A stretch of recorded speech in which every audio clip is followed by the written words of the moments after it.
كم مجدا سطرنا على صفحاته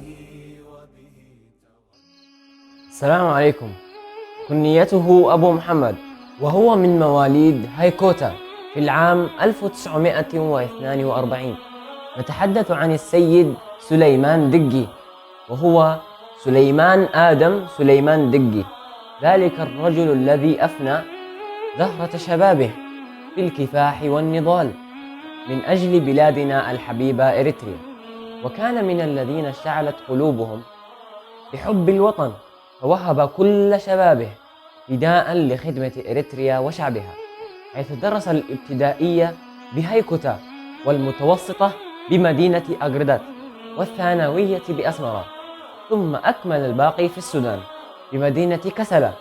بعدها عمل بوزارة القانون والعدل، ثم بالمحكمة الجزئية بمنطقة كايرو، وبعدها انتقل إلى مدينة تسني، حيث عمل كمسجل.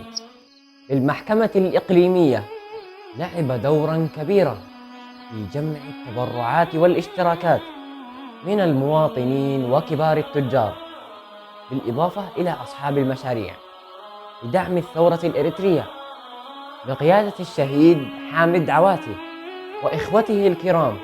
فكان السيد سليمان دقي اسما معروفا بمنطقتي تسني والقاش، وبطولاته مسجلة ومحفورة في الأذهان، لذا تعرض هو وإخوته لضغوطات كبيرة، مما اضطرهم إلى ترك إريتريا الحبيبة والانتقال إلى السودان الشقيق، حيث كلف سليمان دقي بالكثير من الملفات. آثر بعدها أن يتم إعفاؤه من كل المهام الرسمية، فاسحا المجال لجيل الشباب حتى يتسلموا راية التحدي ويؤدوا دورهم وضريبة الوطن. التاريخ كم مجدا سطرنا على صفحاته.